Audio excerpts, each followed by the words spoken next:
Are you hungry? Blue. Red. Green. Green is not a creative color. I grew up with these sorts of YouTube videos being what me and my friends would watch. I have no idea why they were so popular. Part of me thinks it was due to how popular random humor was. You'd watch something like this. Mushroom, mushroom. Look at my horse is amazing. And then get onto something like llamas with hats. Carl, what did you do? Me? I didn't do that. And eventually fall down the dark YouTube pipeline, showing your friends what you find. Becoming an increasingly more difficult game of, if you think X is weird, you should try watching Y. Until you're unironically watching something like this. I must find the perfect spoon. Honestly, I love these videos and think there is real art to a lot of them. The limitations of technology and funding, mixed with the limitless freedom being possible in the current time due to the rise of YouTube, you end up with these man-made atrocities that are sometimes beautiful. 1912, April 14th, 11:40 p.m. The iceberg was invented by the Titanic. Since then, it has changed its path in life, from being a destroyer of ships to a valued member of society, in the form of a commonly seen tier list. How does this tier list work? The viewer asked the YouTuber. Usually, it works by listing things from a certain topic in an order of most well-known at the tip of the iceberg to the very dark depths, displaying the most obscure or least known things. Today we will be looking at the start of the weird, scary, and obscure YouTube videos Iceberg, created by the Reddit user named Gurgit8my411. Let's begin. Salad Fingers 16 years ago on 44 million views. This is so well known that it almost stepped over into mainstream YouTube territory, serving as a mascot for this uncanny side of YouTube that was developing at the time. Although it went on to be a series, the original video is what is most known. The animation style has a very MS Paint feel to it, and the music is an unintrusive loop. The story follows a man called Salad Fingers who is on a quest for a new spoon. He explains that touching rusted spoons gives him a great feeling, which he describes himself as Orgasmic. He arrives at a man's house who only speaks in hoarse neighs. But Salad Fingers seems to be able to understand him regardless. Once brought into the house, Salad Fingers seems to realize he needs to leave and there are no spoons, but insists on rubbing a rusted kettle before he leaves. I'd like to caress this rusty kettle. Then the video fades to black. I know what you're thinking. It's hard to imagine how this only has 44 million views. It deserves much more. Whilst it may seem like such an average video, at the time, it opened the floodgates for this style of content. The Marble Hornets channel joined on the 20th of June 2009 with a combined view count of over 115 million. Marble Hornets exists as an early film project that has some ARG, augmented reality game, vibes to it. All of the videos are uploaded simply as entry, followed by a number. In the video series, they explain that in 2006, Alex was in the process of shooting his student film entitled Marble Hornets. Over the 3 months that this took place, his film crew complained of his increasing labels of stress and irritability. Near the end of shooting, Alex halted production indefinitely and dropped the unfinished project. When Alex was asked what to do with the tapes, he replied, "Burn them." Eventually, the person running the account convinced Alex to give them to him under the condition that he never mentions them again. Eventually, Alex transferred to another school and hasn't been seen since. They then explain how all the tapes are unnumbered and missing timestamps, making it impossible to determine the order or date, other than summer 2006. Did you ever play either of the Slender horror games? They were inspired by creepypastas made about a very tall man in a suit with a face that lacks features. This, in short, is an adventure showing this film student being taunted by him. Entry number 1 shows him immediately with no sound. This whole thing is really quite impressive, and the quality of it isn't awful whatsoever. It is somewhat like a modern take on the style of the Blair Witch Project. Make something seem real by placing some real people in the dark with a camcorder. The entire series is almost 100 videos long, and the length of each ranges from a couple of seconds to 14 minutes. If you have the time and are willing to suspend your disbelief, I encourage you to check them out. Now this is a weird one. Squidward's Suicide is a famous creepypasta about a lost media episode where Squidward game-ended himself. Now as a fully grown adult, I can see how ridiculous believing this is. There have been many people who have either claimed to have seen the episode and even more people that have set out to debunk it. Whilst it doesn't exist and it never did, there is another video from the time based on the idea that has gathered some traction. 11 years ago, 1 million views. Crudely animated and awfully voice acted, Squidward is tormented and driven insane by his neighbors and pulls the trigger.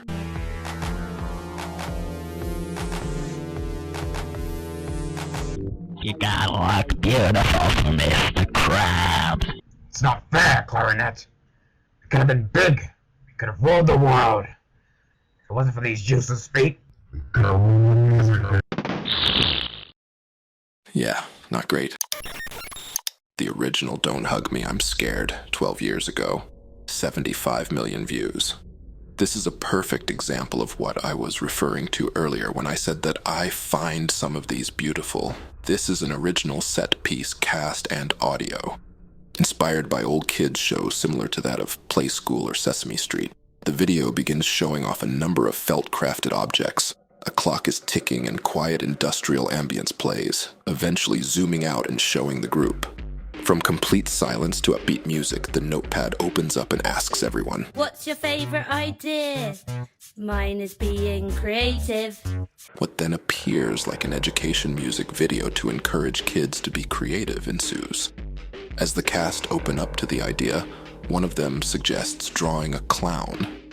The notepad insists they need to slow down and pours black ink all over the picture, at which point the music stops and the uncomfortable sound of thick paint moving plays.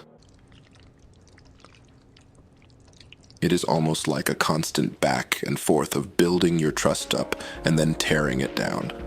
The music begins to play again and everything is fine, up until the point at which they are asked to rearrange sticks and leaves to spell their favorite color. One of them makes the mistake of picking green, which is apparently not a creative color. Green is not a creative color. Again, the music kicks back in. Now everyone is getting as creative as they can. The visuals change from puppets to 3D animation, revealing the set. The music is building, and they are becoming more frantic as time continues. It eventually stops when they see the cake full of meat, and all look traumatized. The scene fades out.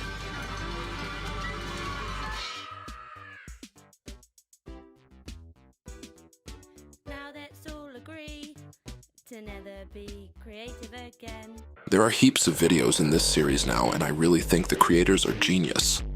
If you've somehow missed these, I reckon you should check them out. Scary Maze Game, 16 years ago, 49 million views. A lot of us would use this as a prank. I didn't have a younger brother, so we had to traumatize my friend's brother instead. We would ask him to follow the little square with this finger, and we would try not to laugh as we knew what was coming up.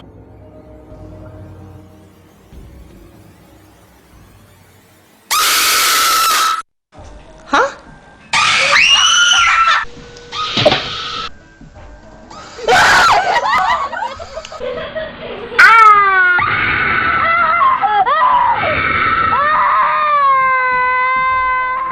And now we have a generation that won't answer calls from private numbers. This was actually a playable game as well as a viral video, the link of which can be found in the description. The pilot Red Sun channel joined on the 25th of June 2010 with a total of 60 million views. This channel has no continuity in anything other than its style. The stories don't link together. It appears mostly like animated skits of different topics. Their most popular video came out 10 years ago and sits on 14 million views, titled Garfield. Don't do it, Garfield. That's our pet dog, OD. You're going into orbit, you stupid mutt. Garfield. It's text-to-speech making fun of how awful Garfield is. I don't really know what more to say than that. Their next most popular, which I enjoy a lot more, is titled Not So Fast. It's on 6.1 million views and came out only 3 years ago. It's really great to see that this channel is still fairly active, as sadly most channels in this list are not. Just act natural. Do you have any idea how fast you were going? I'm pretty sure I was below 10 above the speed limit. You got busted some tail lights, have you noticed? I don't see anything. This video reminds me heavily of the early PC point-and-click adventure games. The way things open, how some things are still and others aren't. I really enjoy most of this creator's works. I'm gonna take your candy. Not my sweets, not my treats.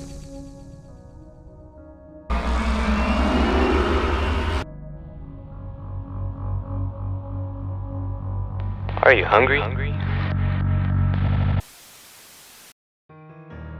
The Peanut Vendor, first aired 90 years ago, views unknown. I've actually used this footage before. The Peanut Vendor was a form of experimental animation that unintentionally terrified children who saw it. At some stage, it was uploaded to the internet and regained traction due to its unsettling visuals and audio. And then I am sure you will grieve sore. Everywhere at the End of Time. Initially released in 2016, the most popular upload is only 4 years old and sits at 31 million views. Everywhere at the End of Time is an incredible art project that offers to show the steps of dementia. Something about it is so powerful that even though I don't know what having dementia is like, it feels believable. The project is split into 6 different albums, referred to as stages. I will read out the description of each stage whilst playing the relevant music.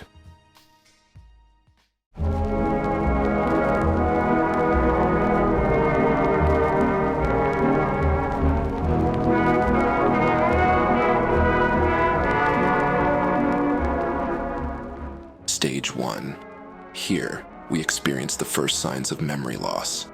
This stage is most like a beautiful daydream, the glory of old age and recollection, the last of the great days.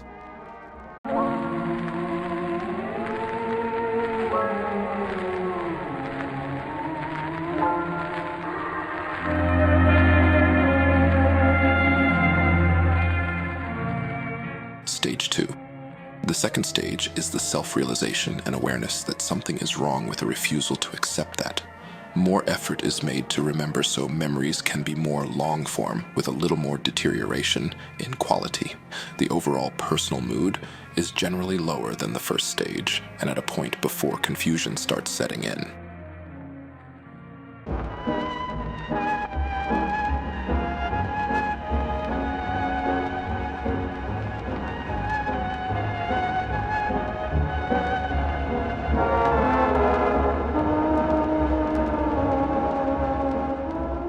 Stage 3. Here we are presented with some of the last coherent memories before confusion fully rolls in and the gray mists form and fade away.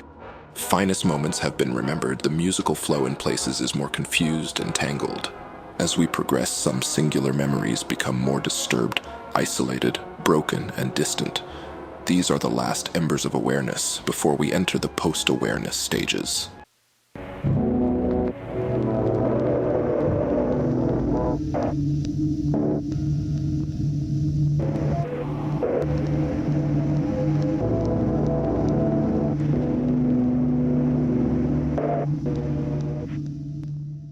Stage 4. Post-awareness. Stage 4 is where serenity and the ability to recall singular memories gives way to confusions and horror. It's the beginning of an eventual process where all memories begin to become more fluid through entanglements, repetition, and rupture.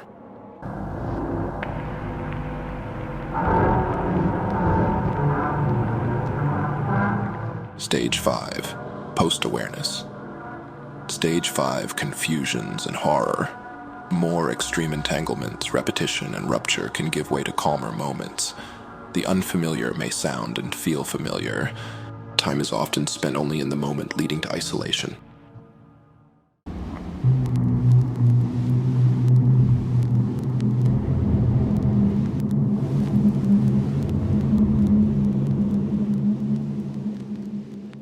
Post-awareness stage 6 is without description. The Alan Tutorial channel joined on the 17th of June 2011. 29 million total views. This whole channel is a comedy/horror piece that pokes fun at the insane how-to video boom around the time. Hey guys, thanks for coming to my Bluetooth page. Today I'm gonna do a new tutorial how to pick up a chair if it falls down. This is a man that is completely unstable, trying to teach us how to do simple things and struggling to do so. First thing you need is just to lift. If the chair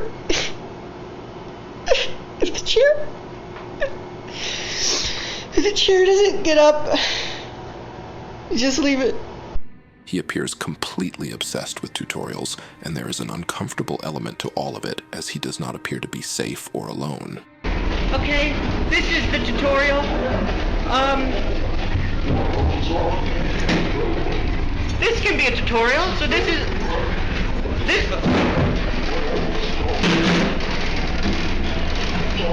the tutorial.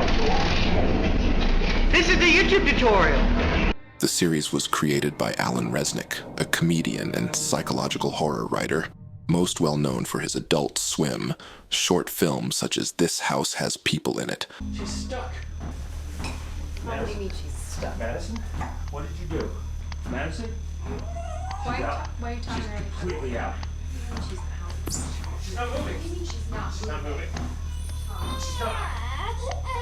Oh, Tom, what is that? What are you... She's not moving! Oh my god. Oh! Unedited footage of a bear. Hey, Mom! Mom! Mom! Hey, Mom! Mom! Mom! That's when I stand my ground. With Claradrell. Which are both masterpieces in my opinion.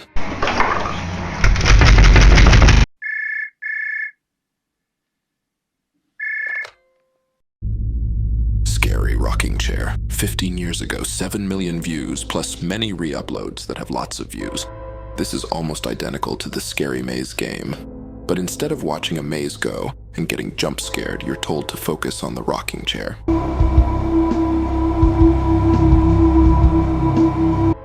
Patrick Gets in Shape. It is hard to know how many views this had, or when the original was uploaded. Currently, it's on the String Anime channel with the description stating, "Yes, it is true. We, the Stringini Bros, are the artists behind Patrick Gets in Shape." Originally, we had this on another channel exclusively. However, since then, that channel has been overtaken by saboteurs. The video simply shows Patrick running around his house talking to himself about getting in shape. Until something goes wrong, he gets too in shape. Something's going wrong! No! I'm getting too in shape!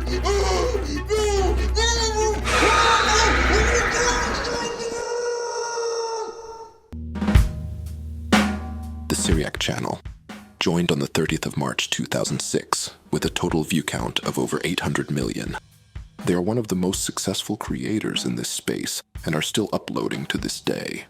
Their new videos still get millions of views, but his most popular videos of all time are from over 10 years ago. Meow Mix. Sitting at 156 million views is a music video, for lack of a better term, featuring multiple cats meowing and a drum beat. Something about it comes across both really well made and somewhat cheap. It's quite hard to describe. But with 156 million views, there's a good chance you've already watched this.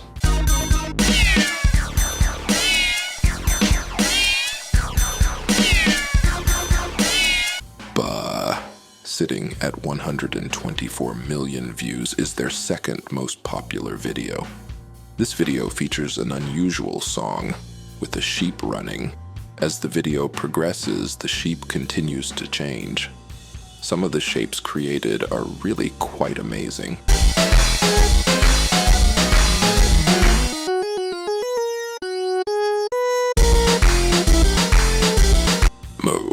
15 million views. This video is described as cows versus aliens. Again, this is Syriac's signature style of weird music video. The quality and effort of this one appears to be much higher than the past two examples.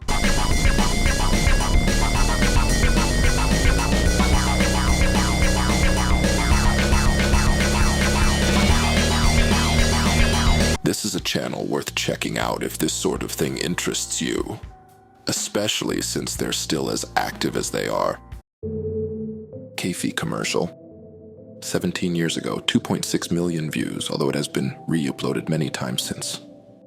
I know this video, I think a lot of us do, but I didn't know it was called Keffi commercial. I knew it as scary car commercial, and that re-upload is sitting on 21 million views.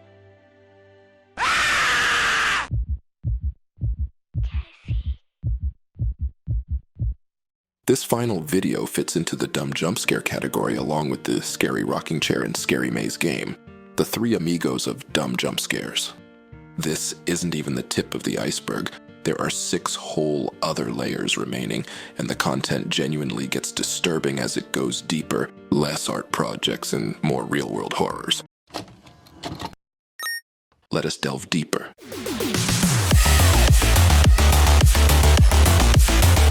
This is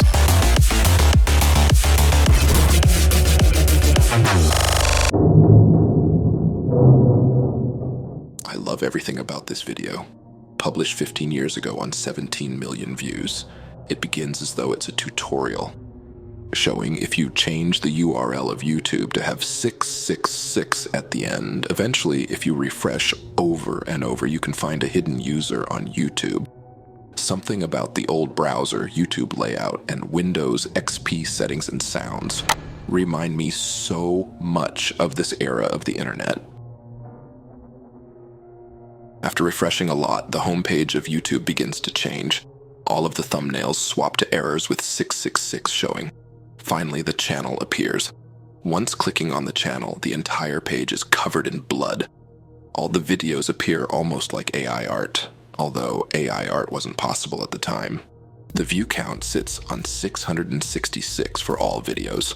If unaware, 666 is a scary number. The user gets scared and tries to go back, but it won't let them. They can't pause the video either. They have effectively lost control of their computer at this point. Not even closing the browser works. As a last attempt, they try Task Manager and turning off their PC with no luck. The video ends with frantic movement, followed by a hand coming out of the screen.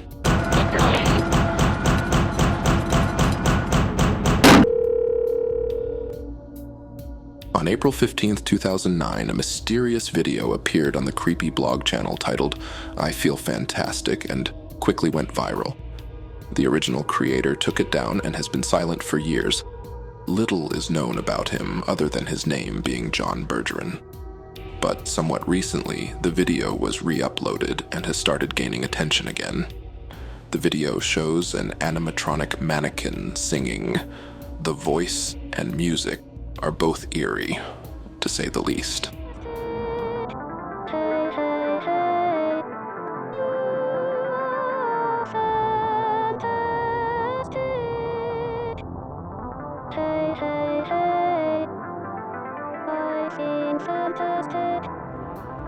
Once the video was uploaded to YouTube, it quickly gained a reputation as one of the most unsettling videos online. This was not only due to Tara's eerie singing, but also because of the unusual layout of the house in the video and the mysterious shots of an empty field. The person who posted the video didn't provide any context, which led to various theories about its origin. One rumor that circulated was that Tara was a creation of a serial killer who dressed her in the clothes of their victims. As for the shots of the empty field, some speculated that these might be the locations where the victims were hidden. There was even a theory that Tara had turned on her creator as no one had heard from John Bergeron and he couldn't be reached since the video's release. However, it's important to note that none of these creepy stories about Tara have any basis in reality. It's suspected that John Bergeron simply withdrew from the internet because he was being harassed by fans. One person who seems somewhat credible wrote, She was created by John as a prototype for a singing robot project, but gave up because of how difficult it was and how hard it is to configure the mannequin, which is why he can only turn the head and hands. Tara's voice bank is extremely limited, which gives her a creepy monotone sound. It's either that or John is very bad at tuning her.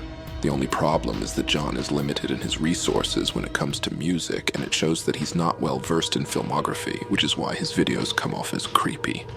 The scenic shots that were shown in a few of his videos, the most notable one and I Feel Fantastic, are done for a cinematic effect and not as a subliminal message. He also works on other projects as well, such as Quasar Music. A friend of his mentioned that John was devastated because he is being harassed online and being called a murderer, and wishes for his name to be cleared of the false accusations.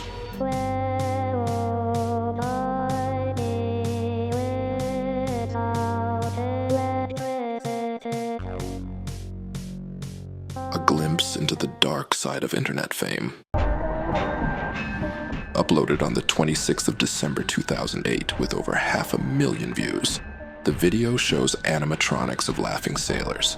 There is something uncanny and eerie about them, but honestly, that seems to be the case with most robots that are attempting to mimic human actions, like we just saw with the previous video.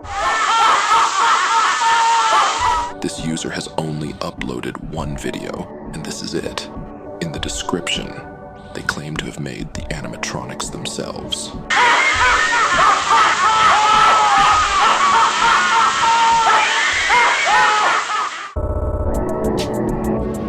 On almost 3 million subscribers with over 600 million views, there's a good chance you've heard about Poppy, especially if you're into the heavy music scene.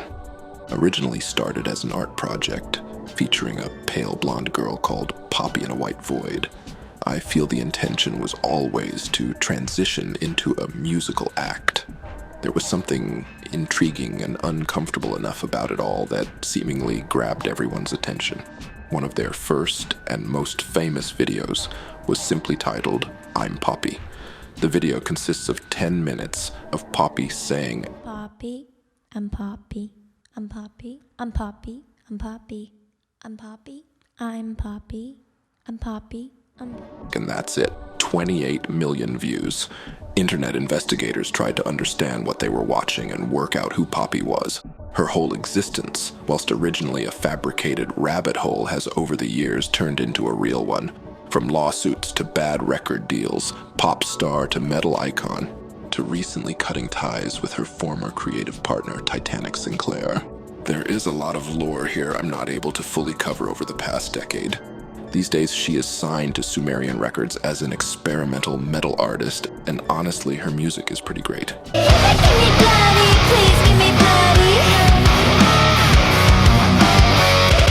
Warning, warning. The United States government has issued a civil warning for all citizens of the United States. This is not a drill, and this is not a test. 5 days ago, a viral outbreak had happened in the city of New York that has continually started to spread quickly through the streets. At first, it appeared to be another strain of the COVID-19 disease and was being treated as such, but quickly it has become apparent that this is not COVID-19. The Alert World channel started in 2009 and has over 21 million views. The channel is truly like no other. They create beautifully animated broadcast interruptions. It reminds me somewhat of the old Fallout visuals. It's a bit confusing as the channel's so old, yet the oldest videos are currently only a year old. A lot of their videos revolve around SCP containment breaches. Incredibly briefly, the SCP Foundation is a fictional secret group described in a collaborative writing project with the same title. In the universe created on this website, this foundation has the job of capturing, securing, and researching different inexplicable phenomena, often referred to as anomalies or SCPs, which include things that are paranormal, supernatural, or simply puzzling and unexplainable by science. All the while, their primary mission is to ensure that the general public remains unaware of these phenomena.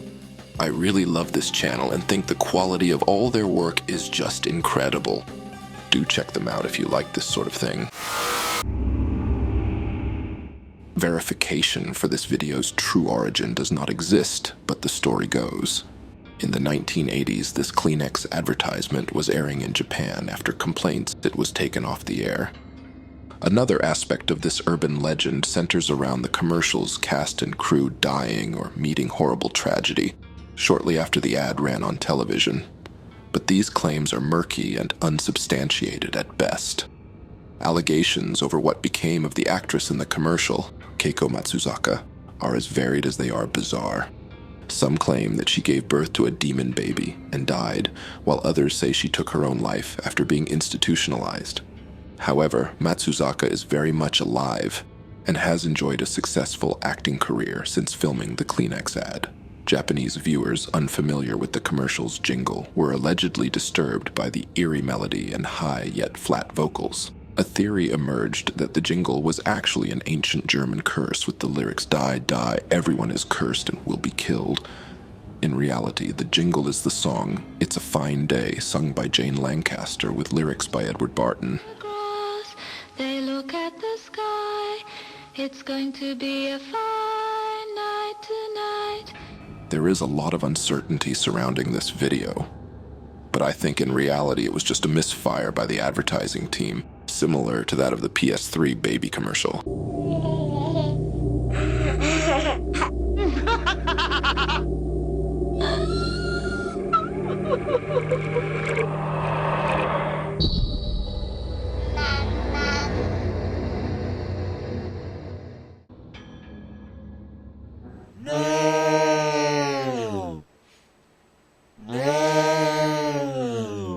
Yep, that's it. That's the entire video. Over 14 million views. Maybe I should change my channel to be more like this. Published on the 26th of November 2009 by Neko1 and a few weeks later reposted to a YouTube channel with the same name as the video, to much larger success. The video sits around a combined view count of 6 million. This video is designed to accompany a creepypasta. The animated sequence begins with Mickey Mouse walking, looking sad. As the strange noise grows louder and more intense, the background begins to distort in bizarre ways, turning into a nightmarish scene. Mickey's expression starts to twist into a disturbing grin. By the 7th minute, the garbled cry turns into a painful scream. Mickey's face keeps changing, with his eyes and mouth getting larger, while buildings around him start to crumble, collapse, and burn. In the 8th minute of the clip, Mickey runs in panic, his face looking terrifying, and the screaming reaches a painful pitch. The description of this video goes into greater depth of the backstory, claiming that this was an unreleased video from the 1930s and supposed rumors surrounding the piece. This is honestly incredibly similar to the Squidward suicide situation that was covered in the first layer. This is a fake advertisement for ice cream. I eat little baby's ice cream. It keeps me young. The narrator in the video claims that the reason why his skin is so perfect is because he eats so much of little baby's ice cream. The way everything is said, the lack of any blinking, and the tone of the entire thing is about as eerie as everything else we've seen. This video is 11 years old, has over 20 million views, and is often seen as a classic of this weird genre. Little baby's ice cream. This video shows a teddy bear going through surgery. All parts of the body represent personal traits and feelings rather than what we usually see in human anatomy. Many parts of him, from his bonbon layer, which acts as his ribs and are supposedly responsible for making him sweet, have been damaged by cigarettes. This entire video comes across as a metaphor for growing up. Whilst we were all once filled with wonder and happiness, the realities of the world have had their impact. It shows Teddy's heart was broken by a bad boy, and this has hindered his ability to love, much like a bad breakup making us scared to date again. It's a very well-made video. His heart's heart. Don't worry, the doctor will give you a new one. And look, here is a new child for you to love. I think we've done it. It's time to seal Teddy back up. Just look at the doctor putting Teddy back together again. The operation is complete, and soon Teddy will be all better again. Good night, Teddy. I hope you get well soon.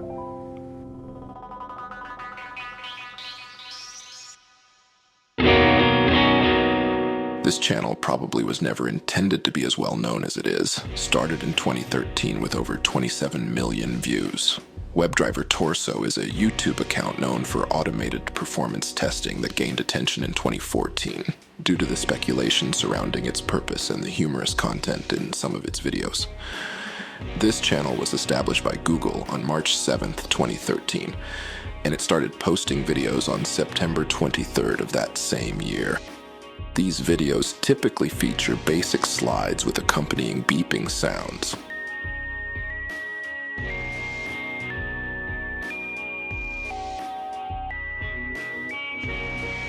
There were lots of rumors about this account until Google came out and clarified that it was just an automated channel used for testing.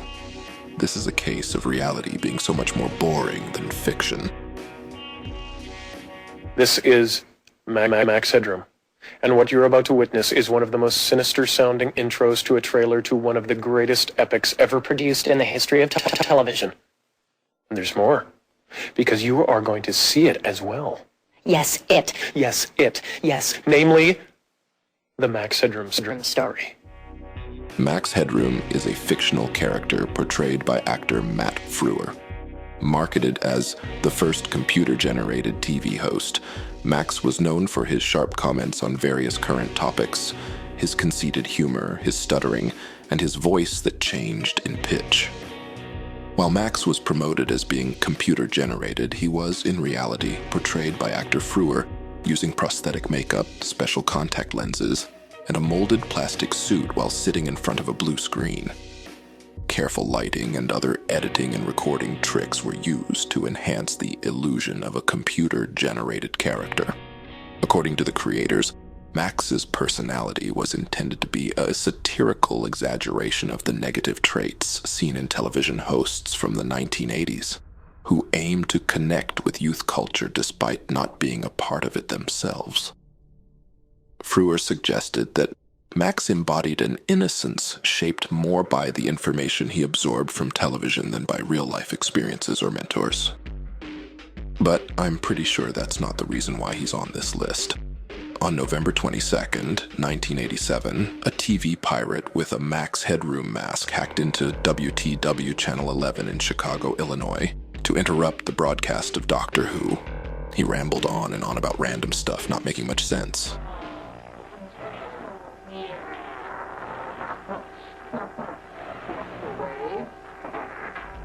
His words were hard to understand.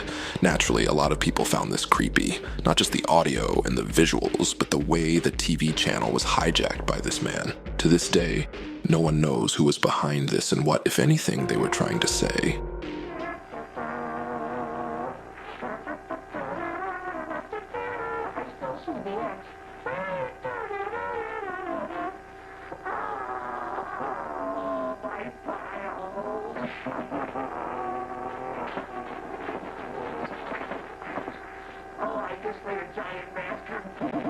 How do I meet the strangest men?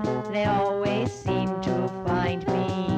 Remember that time way back when I kissed a guy who ate his women friends?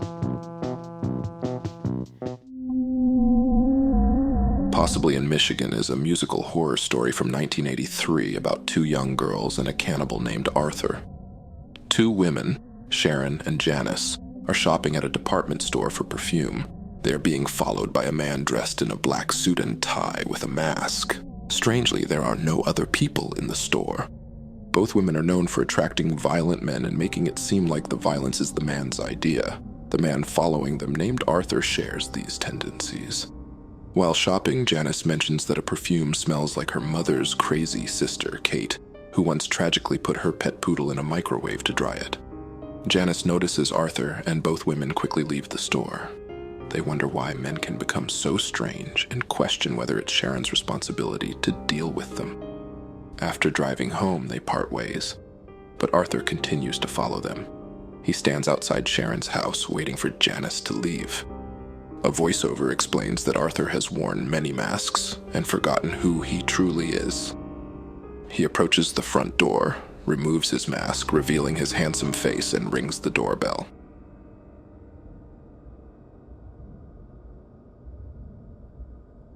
Sharon, who was asleep, wakes up and goes to answer the door. When she sees Arthur, she drops to the ground and calls Janice. Janice arrives and points a gun at Arthur, shooting him multiple times, but he keeps moving closer. Sharon calls Janice, referring to the intruder as an animal. Arthur picks up a stone from Sharon's yard, revealing a decayed face underneath, and uses it to break into the bedroom window. Janice escapes and shoots at various masked figures. Arthur comes up behind Sharon, saying, "The better to eat you with, my dear," in a distorted voice. Sharon turns around and she and Arthur kiss. Arthur strikes her and offers her two choices. He can eat her or remove her limbs and eat them. Sharon asks why, and Arthur says it's for love. Janice shoots another masked figure and arrives at Sharon's front door. Arthur, holding a knife, starts choking Sharon, mentioning that she smells good. Sharon asks if there have been others, and Arthur says there have been 6. Sharon agrees to be the 7th. Janice points her gun at Arthur and fatally shoots him. Sharon is disgusted with herself. The women lay Arthur's body on newspapers and begin to dismember him, using his remains to make soup. While eating the rest of his flesh, Janice spots a masked man outside the window, but he hides before Sharon can see him. They wrap Arthur's bones in newspapers and dispose of them in a trash bag left on the curb. A garbage truck comes and takes away the evidence. I think this video is absolutely fantastic, and I strongly recommend watching it if you have the time.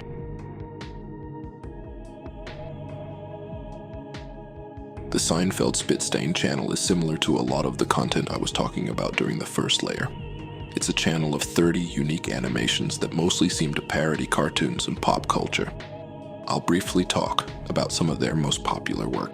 Jimmy Neutron, Happy Family Happy Hour on 18 million views. The video shows Jimmy Neutron's dad killing his wife and then taking Jimmy hostage for bonding time. They order pizza, but once it arrives, something unexpected happens. Here's your pizza. The pizza is aggressive. Oh shit.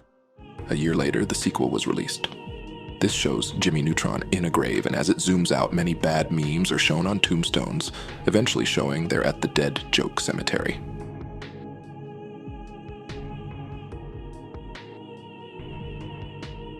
The Talk, on 2.3 million views, is an edit of a scene from the movie where the dad has to explain that rockets aren't for kids and that he's grounded. Son, you just can't go around playing with big people, fiery, flying, things. Whilst all the examples I've shown involve Jimmy Neutron, that's not what his channel is entirely about. They just happen to be their most popular videos.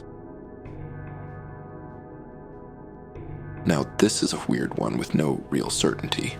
Blank Room Soup shows 2 characters called Ray Ray and a man eating something with a big spoon. It's hard to make out if the man is crying or laughing. There were rumors about this video coming from the dark web and being some kind of snuff film or torture video.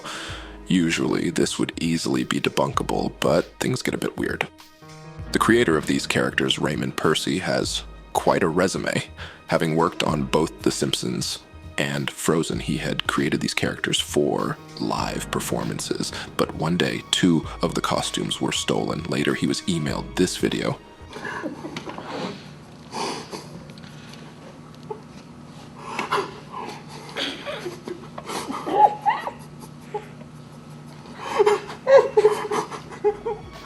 This all took place over a decade ago, and he has no reason to lie about this, as the project finished so long ago. We may never know the truth of this clip, but it sure is creepy. Let us delve deeper.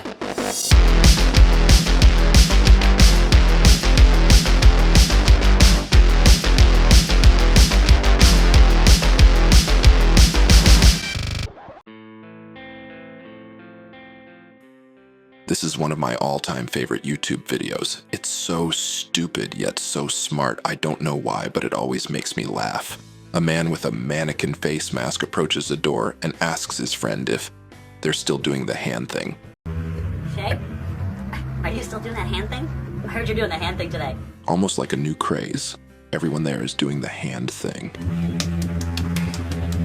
I really don't have a lot to say about this video, as it is essentially the one joke for almost 2 minutes, but if you haven't seen it, do yourself a favor and watch it at the end of the video. Gosh, have you been doing this for 24 hours in a row? See, I can't stop doing the thing. What is it? This disturbing video begins with a man sending a video message to his friend Walter. He wants to tell Walter about his new girlfriend. Hi, Walter. I was at the mall today and guess what happened? I met the most wonderful girl. As he begins to tell a tale of meeting this girl at the mall and what they got up to, it becomes apparent that he was stalking this girl and not participating in any of these activities with her. I know she wanted me to buy it for her because she kept on looking at me and kept on giving me that look. You know the look. At the end of the video, he shows the girl to the camera, who is tied up and crying.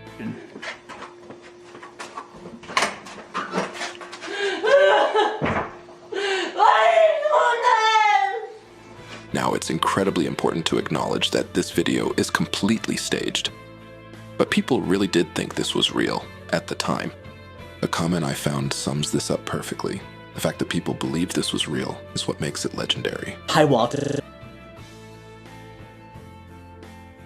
This channel falls into the weird art projects category that we saw lots of in the first layer.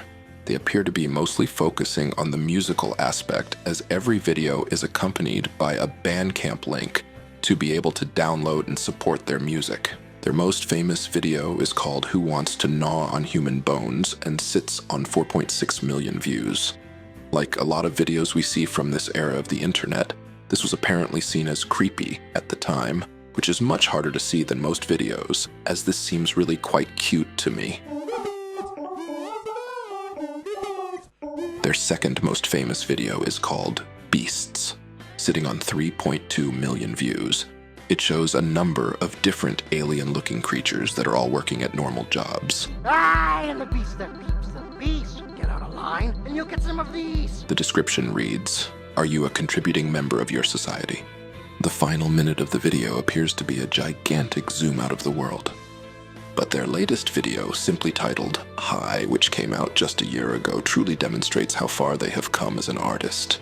Both visually and musically, this is leaps and bounds above their prior work. Whilst still being incredibly experimental, every aspect of this piece is at a stunning quality.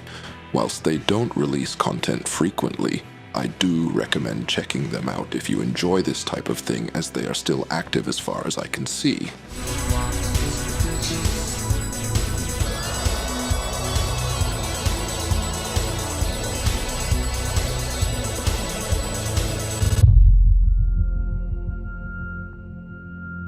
Now, this is pretty dark for layer 3, and isn't talking about one video in particular, but a whole category of videos themselves. Rabies in humans is incredibly awful. Long thought to be 100% fatal, there is a large amount of truth to that, as there are less than 20 cases of humans surviving from clinical rabies that have been documented. Shockingly, 99% of cases where rabies is transmitted to a human is from a domesticated dog, not a wild one. Historically, it was referred to as hydrophobia, a fear of water, due to the symptoms of panic when a victim is presented with liquids to drink. This is quite often what the focus of the videos will be about, all of which are quite frankly terrifying, due to the inevitability of it all.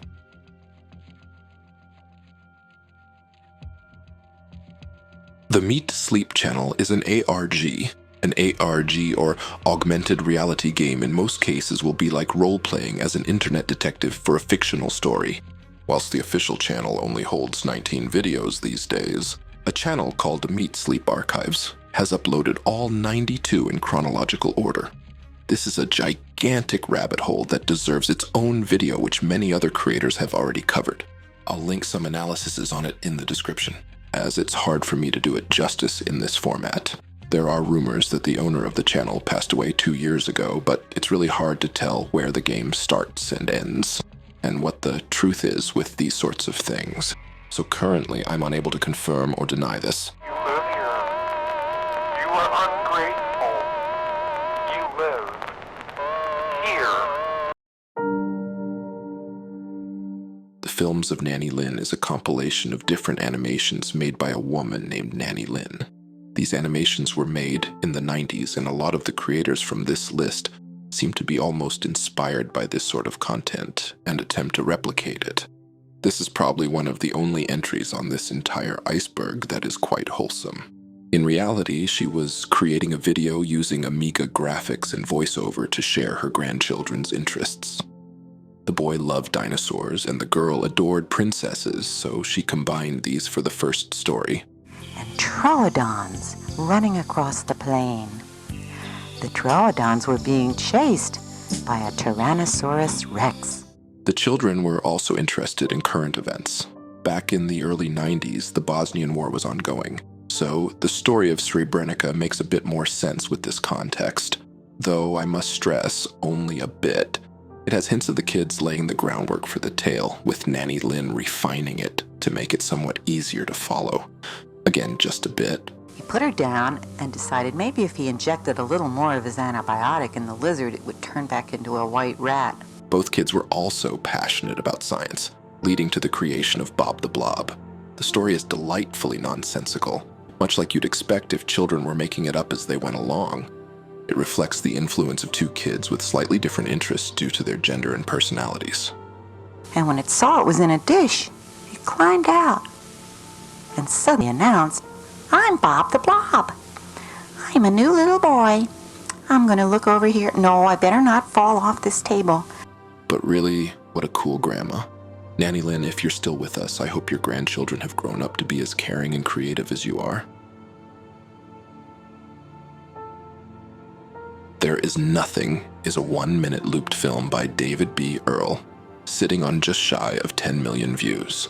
The film is originally played in reverse for 30 seconds, and then the correct way. How it's meant to be interpreted is that the woman dies. She sees what's on the other side, and then is resurrected and simply says the title of the film. There is nothing. Implying that there is no heaven or hell. The video without context is already quite disturbing, but with context it becomes almost poetic.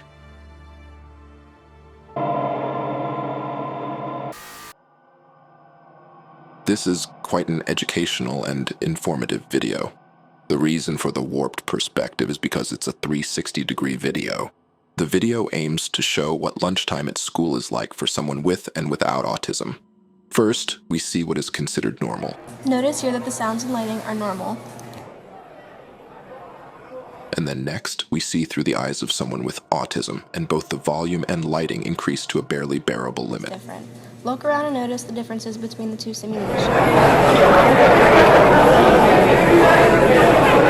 The specific experience is called extrasensory input, and although I'm not 100% positive this is accurate, I do think it's a great way to visualize this and show this so more people are able to understand.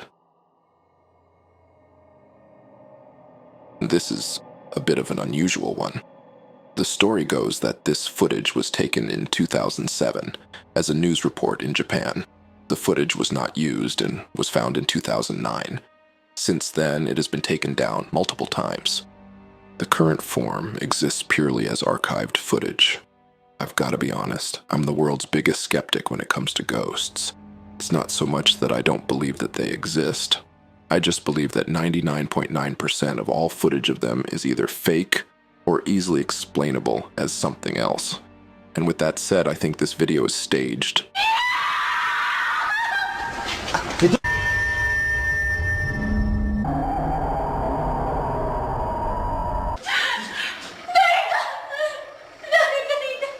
Although it's incredibly well made and immersive, I'm always left questioning why, because the creators didn't get anything out of this. They haven't gained fame or money or anything at all. I had to use AI to upscale this video, which I've avoided doing for every other video so far because it was truly unwatchable in its default state.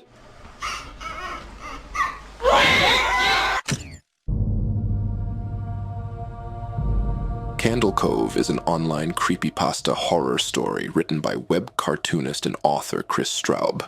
The story centers on a fictional television series titled Candle Cove, which could only be viewed by a small group of people, predominantly children. who later recall the disturbing show on a web forum.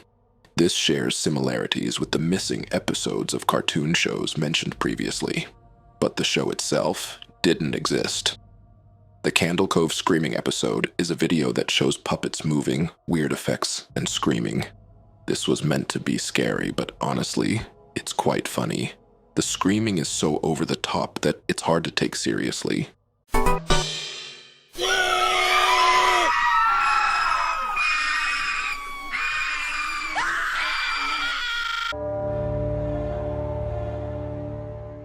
The video begins with a warning message. In the year 2571, a video cassette was found in a pile of rubble on the ruins of a certain blue planet. What you are about to witness are not the contents of the cassette. This is an entirely different recording. Following the warning, an unusual and somewhat low-quality cartoon starts playing, accompanied by background screams. Strangely, the audio and visuals don't match or make much sense. The video's description mentions music and drawings by Jason Kovacs, aka Dave. From 2001, D2K1. With a little research, you'll find that D2K1 stands for Destination Imagination 2001, an art competition known for unconventional and creative creations.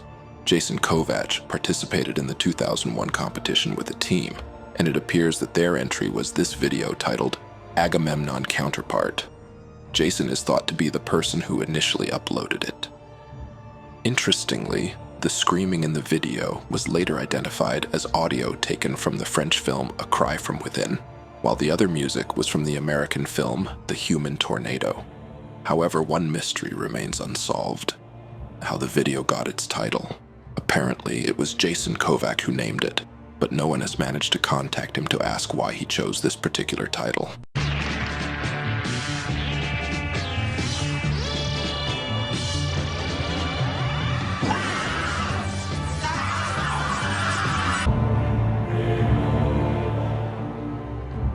The GG channel is another channel of man-made atrocities.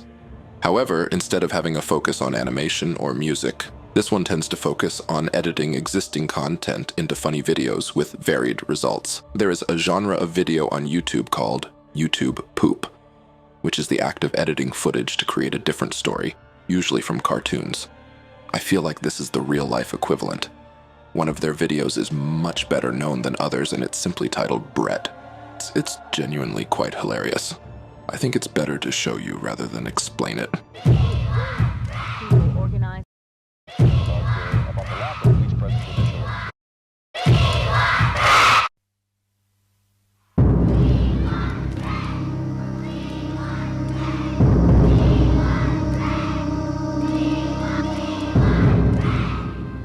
Do you hear what I hear?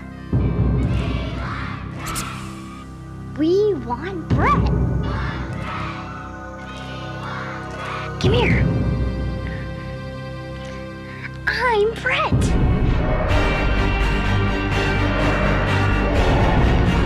There's more to this video than what I've just shown you, and I recommend you check them out even if just to see this video in full.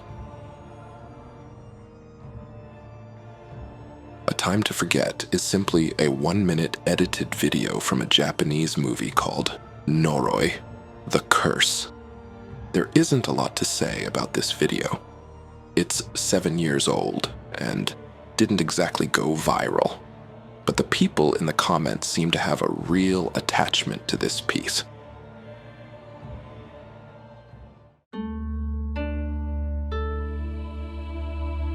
No Through Road is an exciting piece of analog horror. Analog horror is a subgenre of horror fiction, an offshoot of the found footage film technique, often cited as originating online during the late 2000s and early 2010s. But Marble Hornets from the First Layer fits into this category. The story goes, on December 17, 2008, 4 17-year-old boys were found dead in their car at an abandoned farm 10 miles from their hometown. This video contains the unedited footage from the camera belonging to one of the boys. If you have any information regarding the footage, please contact us at the website given at the end of the video. I will state again to be completely clear that this isn't real, but this is a really well-made piece, often referenced whenever analog horror is brought up as one of the pioneers of the genre.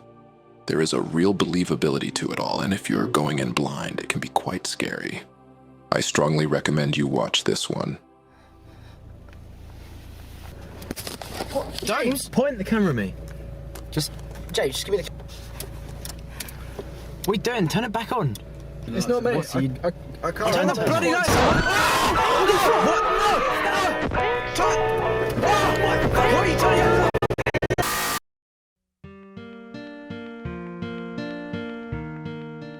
Now, this is a bit of a sad one. Obey the Walrus features a distorted version of Itsy Bitsy Spider. This video is incredibly well known, but the original has been taken down. The video features a trans woman titled the Goddess Bunny who was disabled from childhood with polio. The original clip comes from a film from 1998. The woman's real name was Sandy Crisp, and thankfully everyone seems to know that these days. And the comments for this video are filled with nothing but praise and admiration for the woman. Once you know the backstory, it isn't scary at all. It's just kind of sad and makes you empathize with her. She died of COVID in 2021. May she rest in peace and be remembered as someone that made people smile, not someone that made us scared.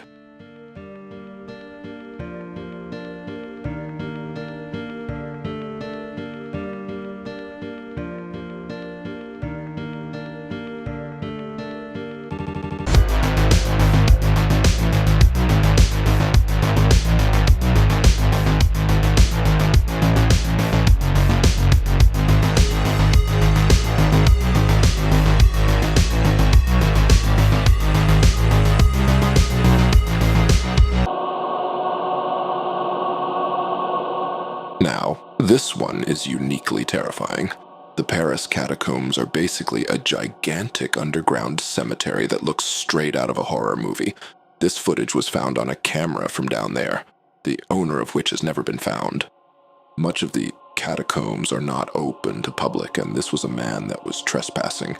The authenticity of this video cannot be confirmed, but it's actually believed by most, as this definitely is the Paris catacombs. Despite the footage first airing on a TV show years ago, there has been nothing pointing towards it being faked. The man filming is almost certainly dead and either had a panic attack due to claustrophobia and stress, or he wasn't alone down there, as he really seemed to be running from something. As though something was scaring him. He's frightened. Occasionally he stops, perhaps to try to decide which way to run among all the many different corridors. He's running faster and faster and faster, deeper and deeper into the catacombs. And all of a sudden, we hear his breathing get louder and louder, as though something was scaring him. He's frightened. Occasionally he stops, perhaps to try to decide which way to run among all the many different corridors. He's running faster and faster and faster, deeper and deeper into the catacombs. And all of a sudden,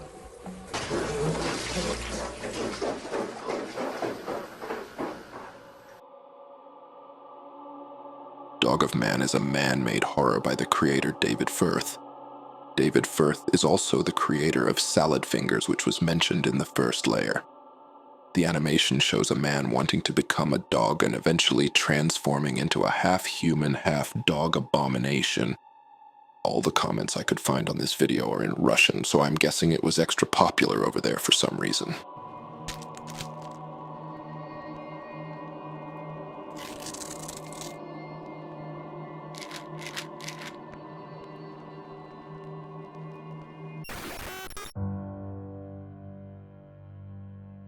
My sister shows a video of a woman who is in her wedding dress, followed by the same footage of her pregnant.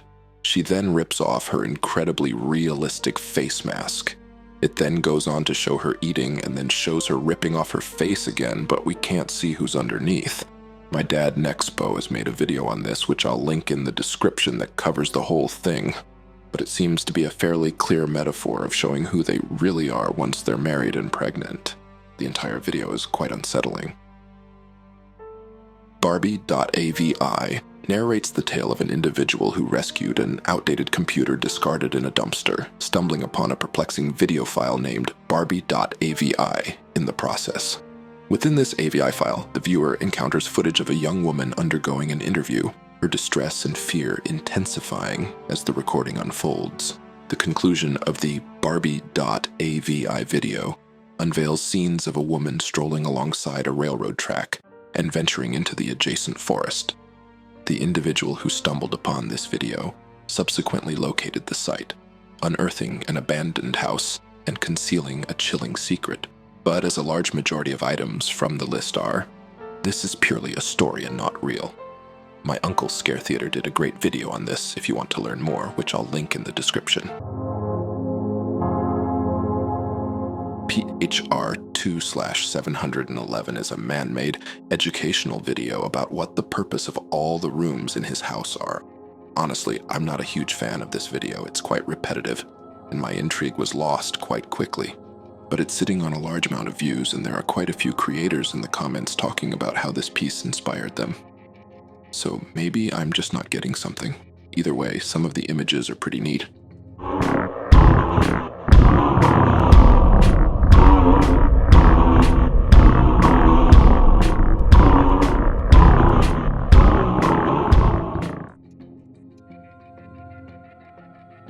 Body of a pig is a ghost caught on film type video.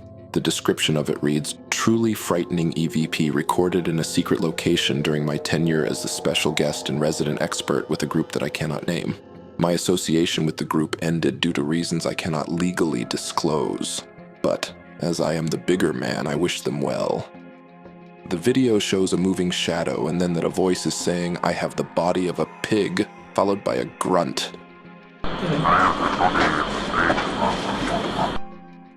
If this all smells a bit fishy, that's because it is 100% fake.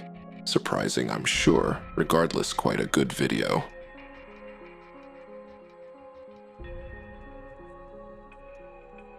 There are two videos both named Every Day, I Grow Some More, and both have WorldCorp being credited. WorldCorp is a very messed up ARG group that had a lot of controversy surrounding their clips, as it came to light that they were using footage of real-life horrors spliced in with their content. I'll leave a link to a video going deeper into this in the description, but I'd recommend giving this one a miss. I think there's a line with these sorts of things, and posting CP definitely crosses that line. This is a very long one featuring 20 hours of footage that I might eventually do a video on. Ricardo Lopez, a Uruguayan man, became widely known for his troubling fixation on the Icelandic singer and artist Björk during the late 1990s. His story underscores the potential dangers of extreme obsessions and raises awareness about the importance of addressing mental health issues. Lopez initially admired Björk's music and artistic talents like many fans. However, his infatuation escalated into an unhealthy obsession over time. He began to believe that he had a deep connection with Björk and that she was meant to be with him. His fixation took a disturbing turn when he developed a delusional belief that he needed to protect her from perceived threats. In 1996, Lopez devised a disturbing plan that involved recording a series of video diaries to document his thoughts and actions. He also constructed a potentially harmful device intended for Björk. This device was intercepted by postal workers who recognized its dangerous nature, preventing it from reaching Björk. Authorities, alarmed by the intercepted package, began investigating Lopez's activities and located him at his residence. Tragically, they found that he had taken his own life. All of these are incredibly creepy, but thankfully no one other than Ricardo was hurt.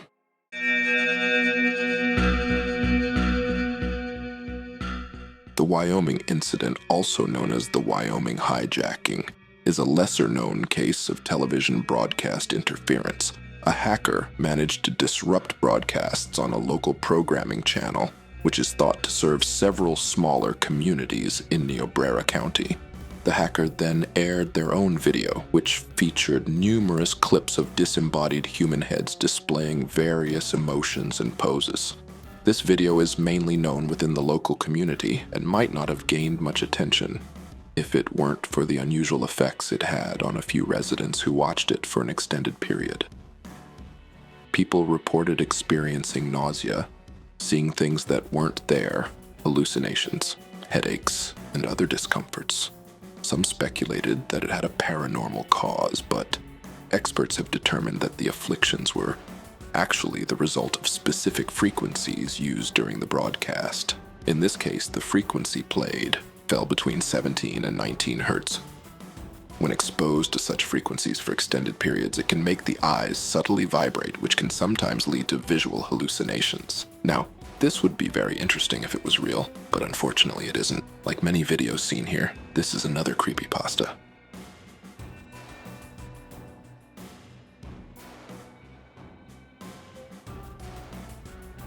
This is a government campaign against cannabis use that is trying to alert teenagers about the potential health problems that can come from smoking or eating the drug over a long time. The ads made by a company called Mother show people who use cannabis getting new brains, memory stems, and brain fluid in a fancy shop in West London. The ads were supposed to show 20 different symptoms linked to cannabis use, such as feeling overly anxious, forgetting things, feeling sick, and being lazy. Honestly, it's all pretty ridiculous and very extreme. I can't imagine this would have swayed anyone's opinion on the substance. You know, back in the old days, before these came out, you lost it on weed and phew, that was it. Imagine that. You want it installed? With stronger strains than ever before, mess with cannabis and you could mess with your mind. If you'd like to find out more, talk to Frank.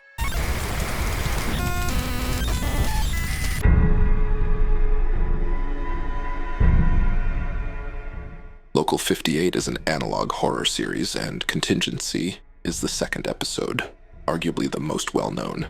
This is an incredibly well-made series, and I'll leave a link in the description to a deep dive on it, as it's impossible to do it justice in this format. The episode begins with a schedule indicating that the station's broadcast day, which usually ends at 3 a.m., is about to conclude. Suddenly, the broadcast is interrupted by an unexpected message, referred to as a contingency message, made by the U.S. Department for the Preservation of American Dignity. While an instrumental version of the Star-Spangled Banner plays in the background, and an American flag waves, a scrolling message signed by U.S. President Lyndon B. Johnson appears on the screen. The message states that the United States has been compelled to surrender to an unidentified enemy force despite the efforts of the military. It urges the American public to act to preserve the memory of the United States clear and bright, untarnished and uncompromised. It also mentions that President Johnson and his family have already taken action and encourages people of all ages to do the same. Interestingly, at this point, the music briefly changes to the beginning of Beethoven's Ninth Symphony before returning to the Star-Spangled Banner. As the video unfolds, it becomes evident that these messages are actually commands for every citizen to participate in a mass ritualistic ceremony following the country's surrender. The message also suggests that this message will repeat until there is none to read it, and local law enforcement would ensure everyone follows through, implying that individuals in the country have no choice in the matter. Local 58 eventually regains control of the broadcast, displaying a title card that clarifies the message was a hoax and apologizes for any inconvenience caused.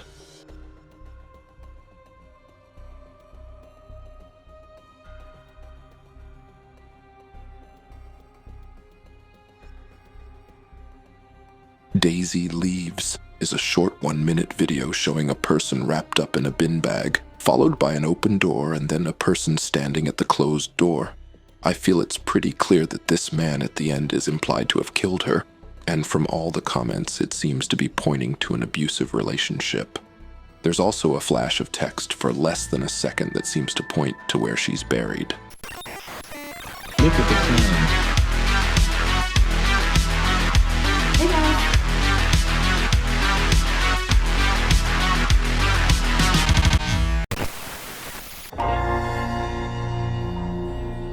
Jeffrey Alden Olson, known as 112 Dirtbag online, was a person suspected of involvement in the disappearance of Maura Murray, which took place in 2004.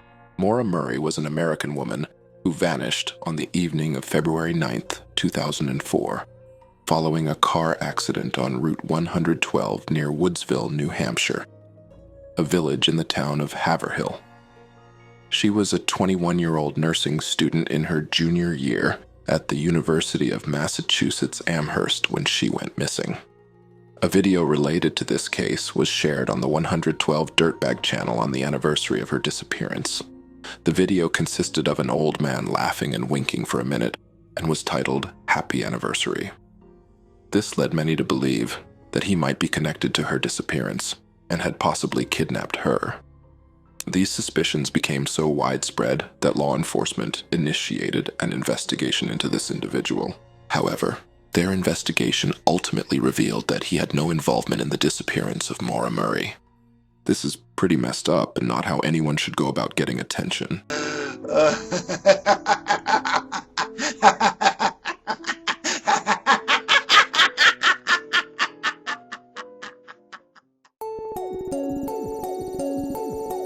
I Know Where She Is, previously known as Ash Vlogs before 2019, is an Australian YouTuber who creates content related to an ARG. In these videos, a character named Ash shares her daily life experiences. Hey guys, Ash here, and literally talking to no one, so if you somehow accidentally stumbled onto this video or misclicked and wound up here, how about giving a sub? Be a hero, change that 0. You know, maybe even a like or something. The channel has gained significant popularity, with its videos accumulating hundreds of thousands of views. This widespread attention is partly due to many other creators in the darker content niche like myself, discussing and covering this channel's content. Ash Vlog starts as a normal vlogging channel, but after the episode C2FX she was captured and the channel was renamed. I'm not sure if you can see, it's C2F.exe with that little... Who is it? I don't know. Hello?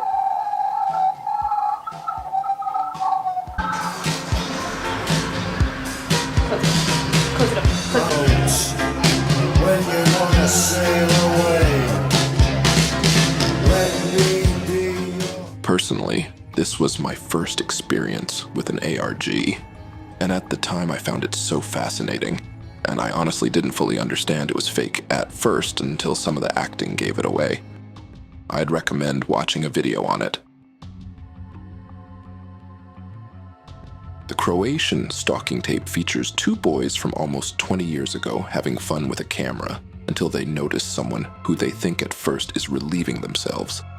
Later, they can see the man closer, and he appears to be wearing some sort of mask. The description for this reads, on April 10th, 2005. This tape was found in Croatia. The contents of this video may be disturbing because of the person chasing them who looks abnormal.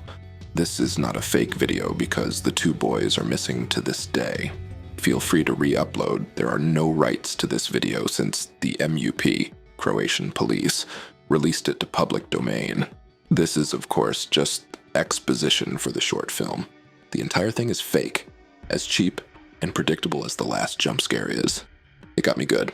Highly recommend checking out this video. Как je pusto. Creepy. Koji kat? 5. kat.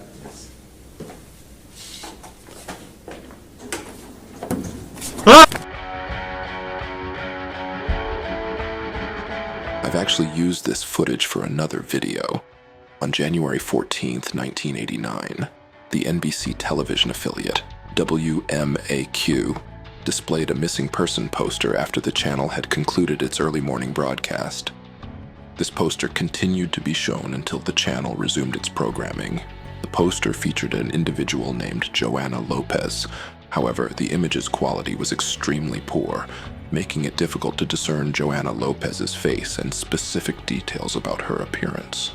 Accompanying Joanna Lopez's image, there was a white ribbon design on the left side of the screen, bearing the word missing, and a phone number appeared just below Joanna's name. Aside from these elements, there was no audio accompanying the missing person poster, nor did it provide additional information about her disappearance, such as her age and height. In 1991, WMAC displayed the same poster after concluding its broadcast. It remained on the screen for approximately 10 seconds before transitioning to color bars and a tone. The image quality in this version was slightly better than the 1989 version, although it still featured the same image of Joanna Lopez. This woman has never been found, and there was even speculation at one stage if she even existed, but since then reports have been found to validate her existence.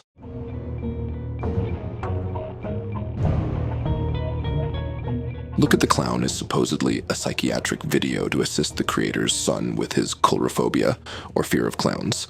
I actually have a video about coulrophobia that shouldn't be too far away. The video just shows pictures of clowns, progressively getting more creepy with a monotone text that says, "Look at the clown. Look at the clown." The creator claims that he will make his son watch this 4 times a day until he isn't scared anymore, and will reward him with a treat every time he makes it to the end without crying. Whilst I cannot find any proof that this was not the real intended purpose of the video, I feel quite confident in saying that I don't think this is a genuine attempt at a psychiatric help video, partially because the creator's other works are equally strange.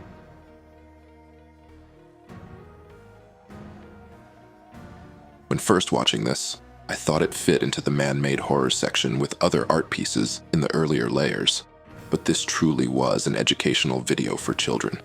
All the comments talk about fond memories of watching this as a kid and either loving it or being scared of it. The video shows how germs can spread, but the dated animation and strange music gives it such a weird, uncanny valley feel. Hello, would you like some donuts? My favorite, glazed donuts. Oh, my candied donuts. Oh, no, chocolate. Oh, but I'm on a diet. Oh, well, I'll just have an itty-bitty bit.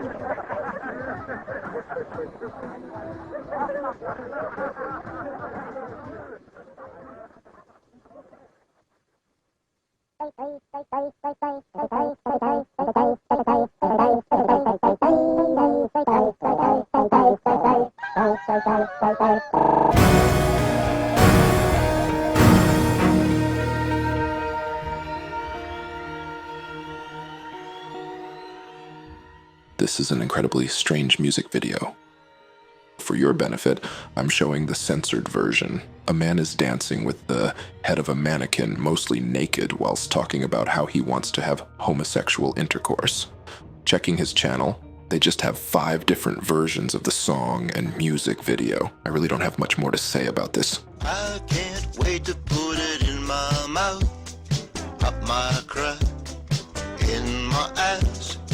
I'm so horny I could choke and choke on it tonight.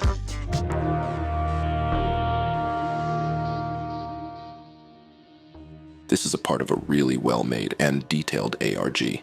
I love the art for this piece, and if you manage to decode the message at the 12-second mark, it is a link that takes you to a download of a Half-Life 2 map that can be played. Through this channel's unique work, they've managed to build themselves quite a following.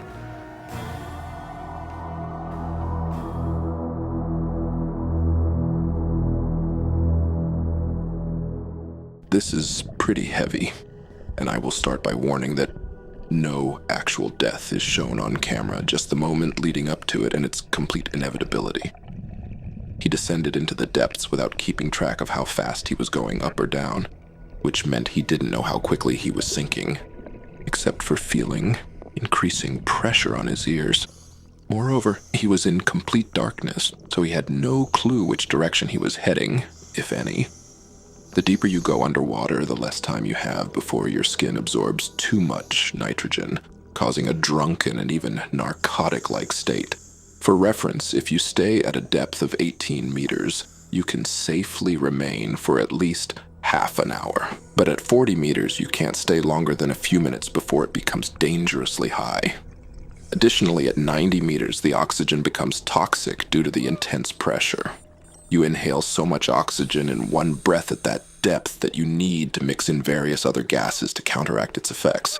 So, as Yuri descended, he became increasingly intoxicated and distracted, probably making him neglect monitoring his descent, especially since he was busy filming.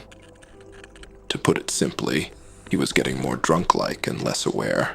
Then he reached the 90-meter mark, which is a solid underwater plateau.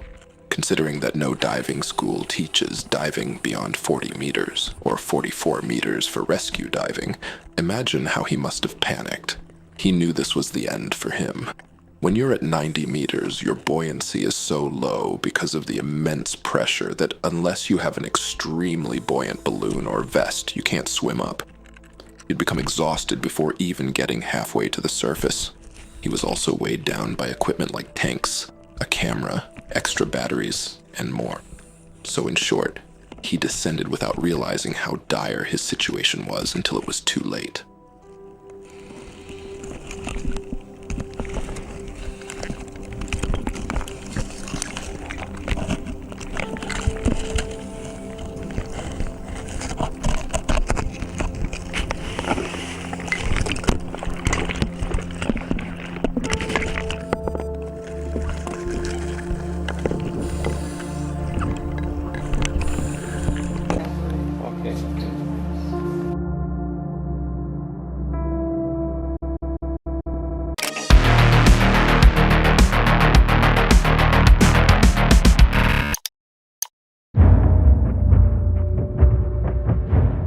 Swedish Rhapsody was a Polish numbers station operated by the Ministry of Public Security. They used AM broadcasting and operated between the late 1950s and 1998. It was used to send coded messages to intelligence agents in the Western Bloc. It's notorious for its use of what was once believed to be the voice of a young girl speaking in German.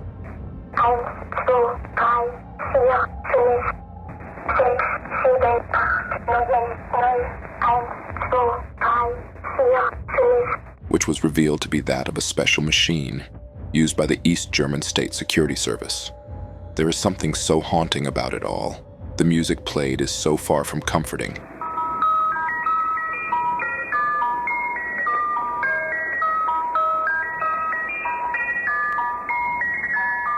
And I cannot imagine being a spy, laying low and trying to decrypt these messages each day.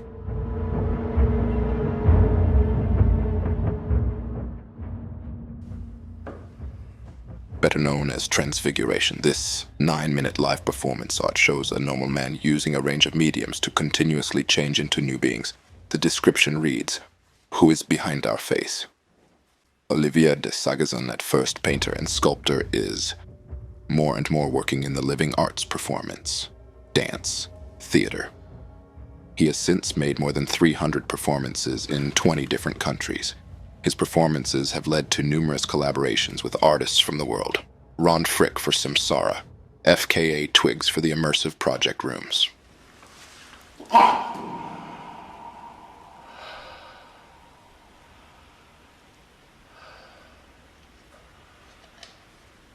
I'm a huge fan of this piece, but honestly, I don't have a lot to say about it. It's beautiful and powerful, yet at the same time quite self-contained.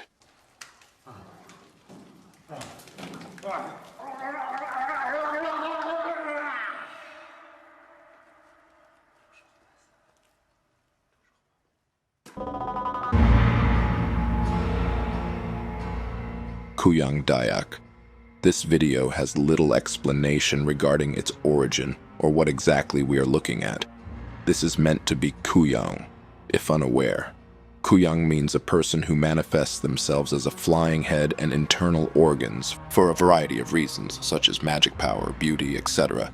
This ghost is pretty popular around Kalimantan. They usually prey on newborn babies. They suck the baby dry of blood, and that blood will give them power. In reality, this guy is probably just laying his body next to the mattress and laying his head on it to complete the illusion at fixed angles. This is a video from Mexico. When the title, which is in Spanish, is translated, it reads, "A Chanek appears." A Chanek is a legendary creature in Mexican folklore, meaning those who inhabit dangerous places or owners of the house in Nahuatl. These small, sprite-like beings hold a connection to elemental forces and are regarded as guardians of nature. In Mexican folklore, Chaneca can be portrayed as either malevolent creatures seeking to cause harm or benevolent creatures attempting to aid others. They are said to have the ability to communicate with animals in the jungle and offer protection.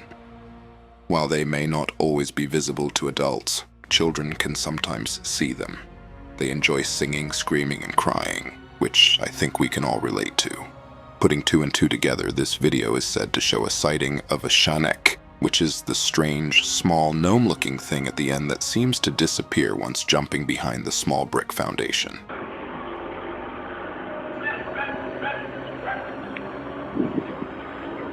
Eso, chaval, lo que pasó. Ya nos cayó el duende. Ah, ¿cuál duende? No mames, aquí ha de estar escondido, a ver. IB Area is an almost 2-hour-long movie from over a decade ago by Reinter Carton. The movie consists of barely cohesive scenes put together that are hardly coherent. Whilst I've read lots of explanations about this movie, there doesn't seem to be a leading theory. Many get overly distracted by the opening scene, which shows kids advertising themselves for adoption. If you're surfing the adoption network, stop.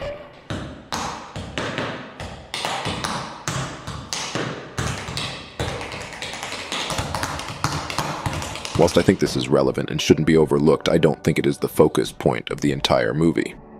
One theory I did agree with I found summarized in a comment which read, "I think this film, if you can call it that, is trying to grapple with the chaos and freedom that comes with being whatever you want to be on the internet.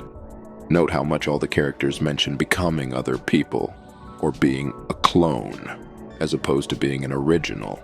And the dialogue is way ahead of its time. Fast editing, memorable dialogue, and one-liners that don't seem to mean much beyond being said to grab your attention. Everyone is screaming for attention, but no one has anything of value to say. IB Area could be seen as being a dense way of describing what the internet both in 2007 and increasingly in the future. In this area, I can be whoever I want to be. And it truly was ahead of its time. The humor and editing style is incredibly similar to what was popular on the app Vine. If unaware of what Vine was, it was essentially just TikTok, but it didn't take off. I have a time machine, I'm pro-choice, and I know your real mom. Welcome to history. I was there once back in the day. Look at this shit. My dads don't believe in doorknobs. Look up to me, and not just because you're short. What will I be when I grow up? A production company. I can see it. Oh my god, Jamie. Jail time, Jamie. The world ended 3 weeks ago, starting now. I really recommend watching some of this if you can, but I will warn you that I did notice around 3/4 of the way through the movie, there is a scene showing uncensored homosexual intercourse, which took me completely by surprise, and somehow hasn't been picked up by YouTube. The Milwaukee Protocol shares a large number of similarities to the album we looked at in the first layer titled Everywhere at the End of Time. Whilst Everywhere at the End of Time focuses on the different stages of dementia, the Milwaukee Protocol is each day of a human who has rabies. I will show some of the music and then read the accompanying description.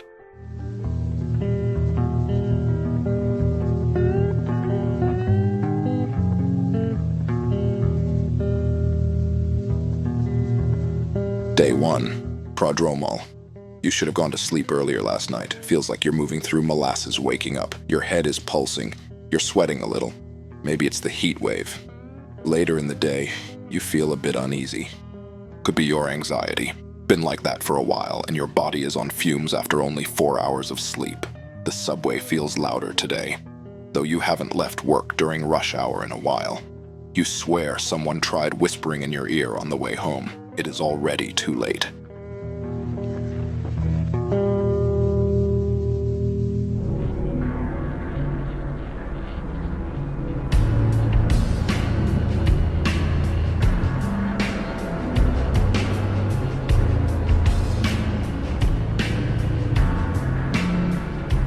Day 2, symptomatic. You wake up on day 2 feeling different than before.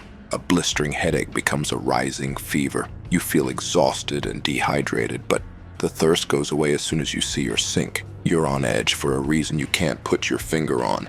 In fact, you're starting to have trouble putting your mind to anything. Your fingers slip, and you have trouble holding things. Nothing you do eases your anxiety. The sun goes down, your head starts racing. Someone's looking at you through the windows. Something's peering through the blinds. You're hearing voices. You're seeing eyes in trees. You don't sleep. You can't sleep.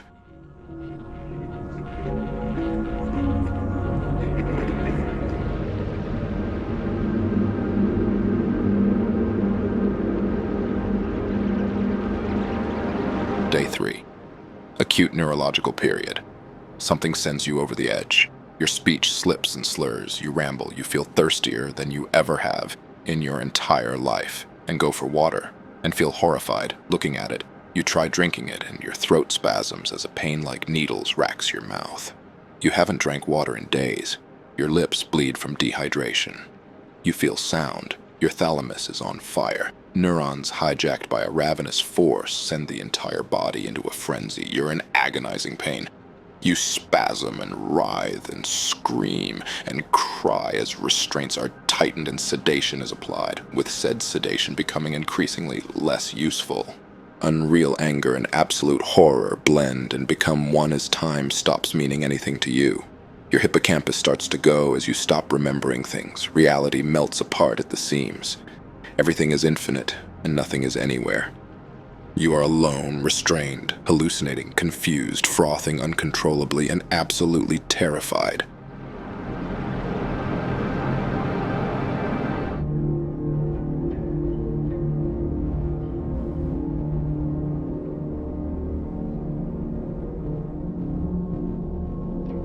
Day 4. Medically induced coma. Everything has its wonders, even darkness and silence. This entire album is incredible in my opinion. If you need some good background music whilst you're working, I really recommend you check it out.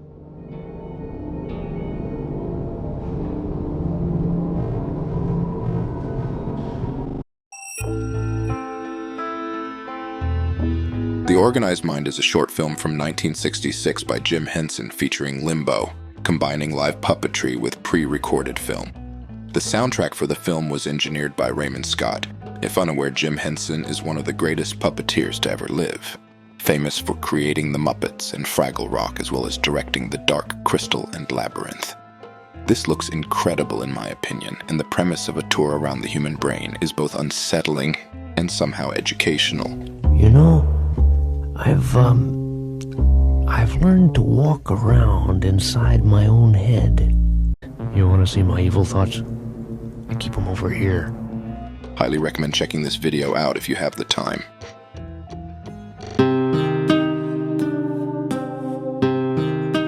The description of the Louise Paxton channel reads, "If you have any information regarding Louise's disappearance, please contact us through this channel or via the Louise Paxton website." Louise moved to London in April 2007 with the hopes of any 23-year-old girl. A new house, a new start in the big city. She had her whole life ahead of her. Soon after moving in, she became the victim of a campaign of terror orchestrated by an unknown stalker. After being terrorized for 2 months, she disappeared from her home on the 1st of July. We are now calling for anyone who might have any information regarding Louise's disappearance to come forward. This is a personal appeal from her friends and family. If you are reading this, Lou, we haven't forgotten about you. We won't stop looking for you until you are found. Our prayers are with you. We love you and miss you. If you are able to, please get in touch. I rang the police on Tuesday night and I told them that there was somebody at my door, and I'd asked him who he was and what he wanted, and he hadn't said anything. If this all seems a bit suspicious, that's because it's another analog horror piece. I found a post that summarizes the whole series quite well. It takes a while to get going, but once it does, it becomes incredibly engaging. It centers on the titular Louise Paxton, the owner of the channel who eventually went missing in 2007. Hi, my name's Louise Paxton, and I'm making this videotape to record, document an event which first started 2 nights ago. Unlike other similar ARGs or series, this doesn't have a bunch of interconnected lore or puzzles to solve, so you can get the full experience just by watching the channel's videos from oldest to newest. The series perfectly captures that 2000s early YouTube feel. because it was made during that time, which gives it a grounded and lo-fi angle that accentuates its horror. It also doesn't try to go too big or grandiose with its scares, which in some series can break immersion. This feels a lot like a less complicated version of Ash Vlogs, whilst Ash Vlogs required you to go to multiple websites and social media platforms to follow the stories. The Louise Paxton channel is completely self-contained, which makes for much easier watching.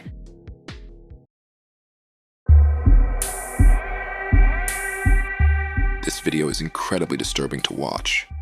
It is essentially 6 minutes of a terminally ill patient named Greg Sims writhing in pain, wanting to die. But the purpose of this video is not for it to be watched.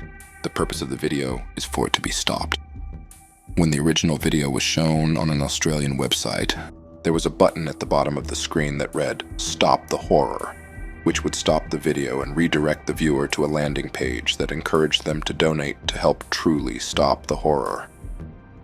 At the time of the film's release, the Victorian government was preparing to vote on a voluntary assisted dying bill, something that was still illegal at this time. Largely, thanks to this film, the vote was passed. This is a film that is truly unbearable to watch, but it is a film that helped change a law. Whatever your opinions are on assisted suicide, it's impossible to ignore the power of media. I'm going to show less than 20 seconds of this film now. Feel free to skip 20 seconds ahead if you do not want to see this, as it is incredibly difficult to watch.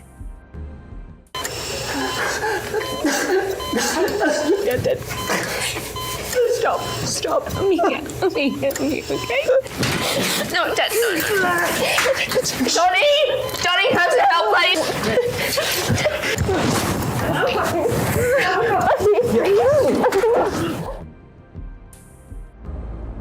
Ladies and gentlemen, we have reached the final layer of this iceberg. If you've enjoyed this journey, please check out my other content, as quite frankly, it's of a much higher quality than this. But with all that said, thank you for watching, and let us delve deeper one final time.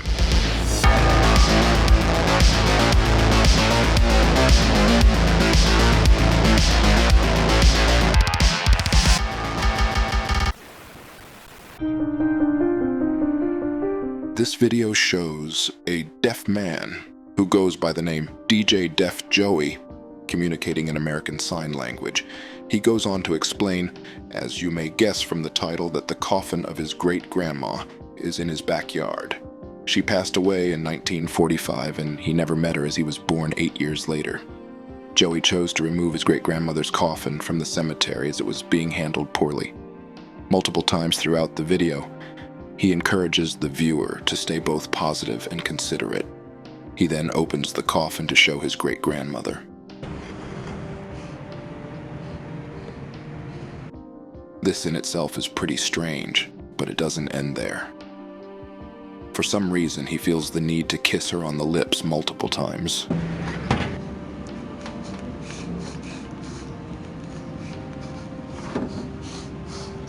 I'm honestly at a loss for words here. The video itself was strange enough already. I'm sorry you had to see that, but the video is on almost 5.5 million views, so chances are this isn't your first time seeing this.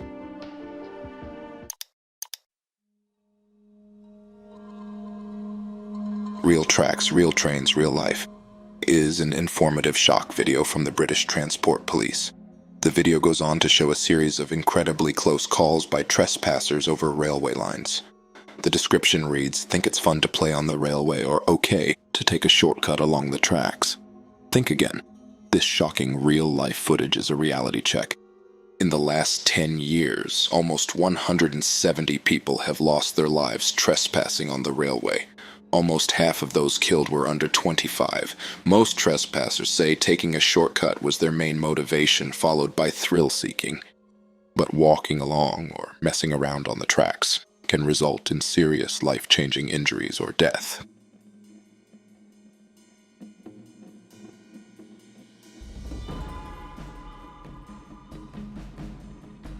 This one is dumb. It's this stupid doll this guy is selling. And then this other dude has a video using it where he does a version of "It's raining, it's pouring." It's raining, it's pouring, the old man is snoring. I killed him so he couldn't get killed the old man? I don't know how this made it onto the list. Anyway, moving on. At first glance, this seems like some old guy singing the song Pretty Woman by Roy Orbison. I can't show much of the audio or the whole video will get claimed. But this video becomes creepy once the context is given. Mr. Bizarre is actually Edward Muscare. Edward Muscare is an American television presenter, actor, internet personality, and sex offender. Was born on September 27, 1932, in New York City. He later relocated to Florida in 1945. His career in the entertainment industry commenced in 1970. In 1986, he faced legal trouble, being arrested for sexual battery, leading to an 18-month prison sentence. In 2006, he established a YouTube account under the pseudonym Ederum, where he uploaded videos that gained moderate popularity. However, due to the terms of his probation related to his previous conviction, he was prohibited from having a computer. This restriction led to his arrest in 2009, and he received a 5-year prison sentence the following year. Edward Muscare passed away on January 8, 2012, while in prison following a battle with lung cancer. This video essentially led to his arrest, and there is something so unnerving about the Predator singing such a song. He was quoted as saying, "I would never sexually offend again, but we can't help but sin. We're all human beings."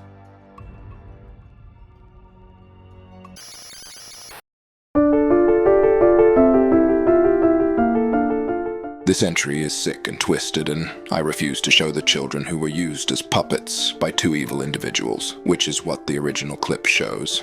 This is a true event where an innocent man had his children taken away because the children's mother and her new partner forced the children to say that their father abused them and ran a satanic cult that killed babies. The original clip shows both children uncensored, making false accusations about many people, mostly their father. The father is still receiving death threats from people who don't know the truth. I'll leave a link in the description to an interview with the father after he was proven innocent. But I strongly suggest avoiding the original video, as these children are just victims in this, and the video will probably haunt them for as long as they live, despite it being completely out of their control.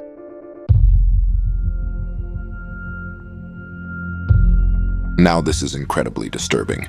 The Philip Chisholm CCTV footage shows the before and after of the premeditated murder and rape of his high school maths teacher, Colleen Ritzer. The start of the footage shows Colleen making her way to the bathroom with Philip following her. She waves to a student completely unaware this was her final goodbye. As Philip is walking towards the bathroom, you can see him putting on gloves that he had brought with him to school.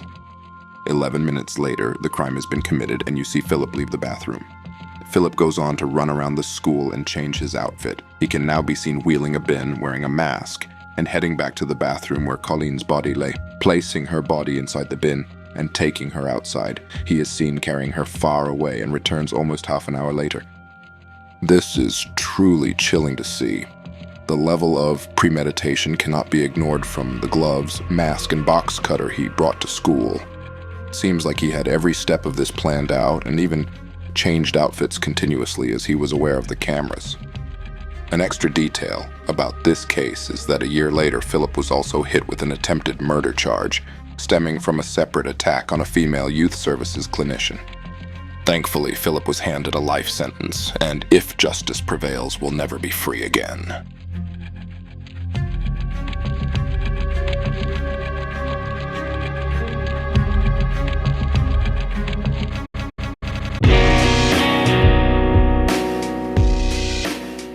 And that brings us to the end of this Iceberg. Thank you again for watching. Please make sure to check out my other content if you haven't already. Let me know what your favorite entry was in the comments below now that we're at the end, and please subscribe and share. It makes a massive difference to my life. New video next week. But until next time, keep fearing the living.